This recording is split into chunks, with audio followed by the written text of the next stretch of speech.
Voltamos aqui a falar de Dom Pedro I. O governo de Dom Pedro I durou 9 anos. Começou lá em 7 de setembro de 1822 e terminou com a sua abdicação em abril de 1831. Dom Pedro I não foi fácil o seu governo, até porque ele já inicia esse governo com uma dívida externa muito grande, contraída com os ingleses, e também por conta daquela transferência da dívida de Portugal para os brasileiros terem que pagar. Então, o Brasil já começa aí praticamente endividado e com uma situação econômica muito difícil. Ainda não havia no Brasil aquele grande produto exportador que ia dar uma alavancada na economia brasileira. Isso não tinha mais. A gente lembra que o açúcar continuava sendo produzido e vendido, mas não era mais absoluto na Europa. Havia concorrências desse açúcar. O ouro brasileiro também já não jorrava mais com tanta facilidade assim, as jazidas tinham praticamente exauridos, então não havia tanto ouro no Brasil para sustentar a economia brasileira. E junte-se a isso também os grupos políticos no Brasil, uma movimentação política no Brasil, com os brasileiros, por exemplo, o Partido Brasileiro, tentando garantir a liberdade do Brasil, mesmo com o governo de Dom Pedro I, e o Partido Português tentando voltar à antiga estrutura colonial. Ainda havia um terceiro grupo, que os liberais, que tentavam de uma certa forma mudar o projeto de governo de uma monarquia para uma república, e ainda os radicais, que queriam mudanças mais estruturais dentro da sociedade, como a abolição da escravatura, autonomia para as províncias, Mas nada disso estava sendo possível. Dom Pedro I continuava mantendo-se um monarca centralizador, quase que um absolutista. Porém, uma Constituição começou a se organizar, uma Constituição do Brasil, em 1823, foi montada uma Constituinte e a Constituição saiu. Saiu quando Dom Pedro olha a Constituição, ele simplesmente não gosta dela, desfaz essa Constituição e faz uma outra Constituição, reúne com um grupo de juristas, seus amigos, e essa Constituição aí, ela nasce já outorgada, obrigatória. Ele impõe uma Constituição brasileira que não teve a participação dos políticos brasileiros. Logo depois ela vai, é óbvio, sofrer aí algumas mudanças, e ela ficou muito conhecida como a Constituição da Mandioca. E por que mandioca?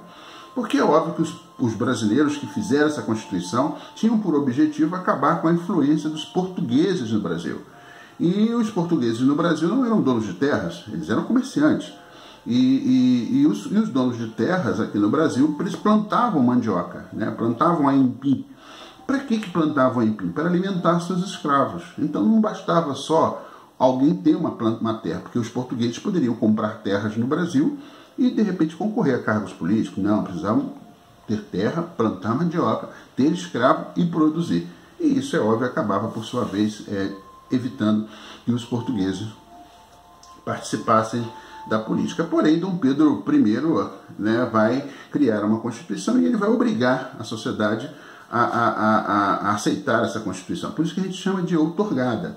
Outra questão interessante é que ela continuava sendo muito autoritária, muito absolutista, e o controle da política e da economia ainda estava centrado no Sul, centrado ali nas mãos dos políticos, centrado no Rio de Janeiro. O que fez com que o povo do Nordeste se rebelasse, criando aí o que a gente chama de Confederação do Equador, uma tentativa do Nordeste se tornar independente e criar um país independente. À frente disso a gente tem aí o Frei Caneca, e outros grupos envolvidos aí com negros libertos, índios e tudo mais, mas um movimento que não foi à frente.